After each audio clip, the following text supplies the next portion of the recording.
Jonathan, Yes. are you there, Jonathan? Yes, I am. Jonathan, can we hear Jonathan okay? Perfect. Jonathan, thanks for calling This Week in Startups. How long have you been listening to the show? I started just about a week and a half ago, but I've caught up already, so quite a bit this past week. How many episodes have you listened to, watched? All of them, except for the one that we're in right now. So. Wow, so you are 7 for 7 listening to the show.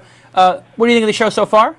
It's great. I really enjoyed it. I mean, that's one of the reasons why I was able to actually watch all the episodes in about a week.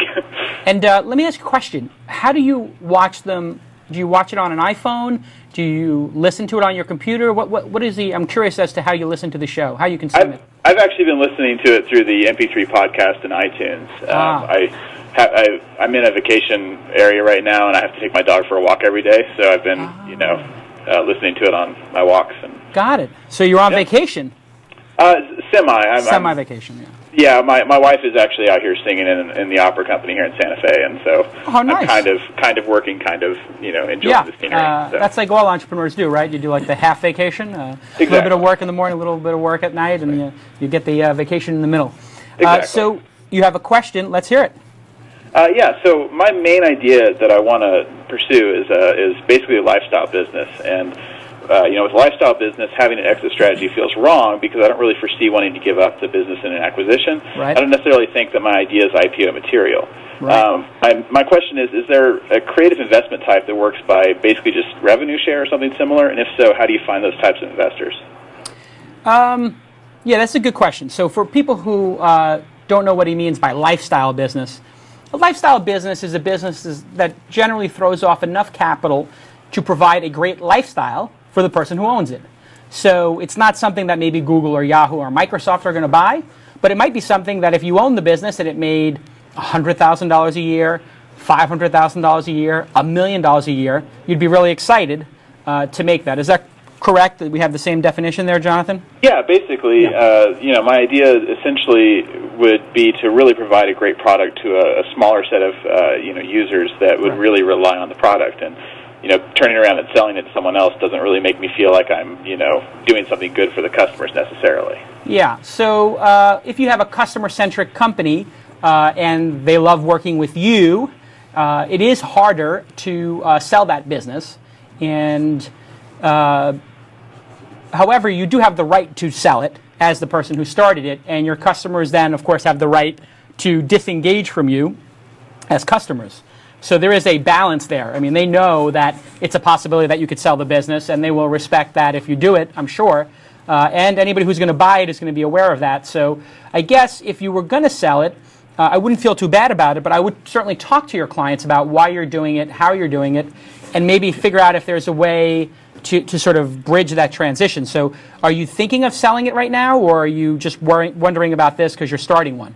Well, it's more that this has been my dream for the last few years to really start it. I'm actually working at a day job right now. And, I tried to kind of start it last summer, but I ended up getting too much contracting work and having to deal with clients not paying me, and I basically went back to a day job again. So I'm starting to have these feelings that I really want to do this again, and so it's kind of like trying to find someone to kind of help me, especially with the business side up front, and a little bit of capital. I don't need a ton, Right. It's just that type of partner investor that is really interested in seeing a business succeed as opposed to necessarily just making a ton of money off of a IPO or sale. Okay, so who you should get to invest in a lifestyle business, the number one person you should tap is the potential customers.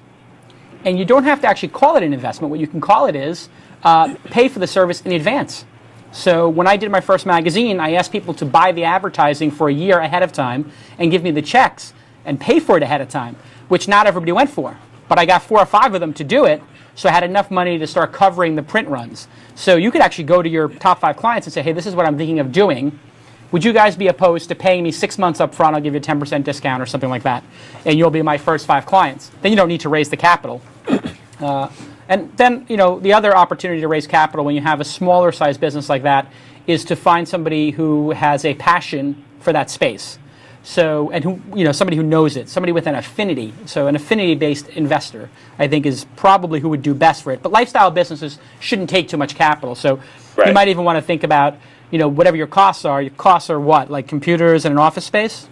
Well, I already have my own computers and stuff. But, it's really just trying to keep the food on the table, really. So. Yes. Okay. So that does become the issue. So what a lot of people do is they'll ask their current employer if they would like to be customer number one, and that works pretty well. So if you go to your current employer and say, hey, listen, I'm thinking about doing this business. I'd like you to be the first customer. I'd like you to still employ me 20 hours a week, whatever. You never know. They might go for it. They may want to still have you involved for 6 months so they can sort of bridge the launch of your company. They might even want to be investors. So I would pursue all of those avenues. Okay, great idea. Any thoughts, Atif? Well, I find the question really interesting because 5 or 10 years ago, you really didn't find this dynamic in entrepreneurship. Right. There was really one model for entrepreneurship, right. And this idea of an armchair inventor who's going to do something, I think is really interesting. And the question, from my perspective, becomes how do you do it right? And I think you said a couple of really interesting things. One is, hey, don't quit your day job. Right. Do it on the side. Prove it out, and then let it guide you, so to speak. I think a lot more people are going to do that, and some of those may turn into really viable, sustainable businesses that become big, and some of those just may be rewarding because you're doing something creative on the side that gives you fulfillment that unfortunately is not something you can get in your day job per se. Yeah, I mean that's the number one thing with a lifestyle business is you have to enjoy it.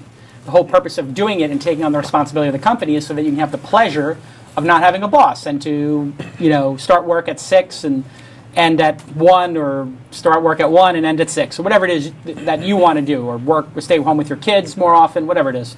So good luck with it. Don't worry about the selling part of it. If it grows that big, mazel tov, you sell it. Nobody's going to care. Your customers will be happy for you, and you can always do the right thing and be a mensch and say, oh, you know what, I'm going to be selling the business, but I'm not going to run out the door. I'm going to have a 6-month transition. So I think you do fine. I think you should go for it and enjoy it. Save up a little money, too. That always is a good idea. Yep, that's what I'm working on. Yeah. Okay, great. Keep listening, and we'll talk to you soon. All right, thank you. Bye. Perfect. Just like that, boom. Somebody calls, they need some advice. Maybe we don't even give him the greatest advice in the world. Maybe it's just confirming.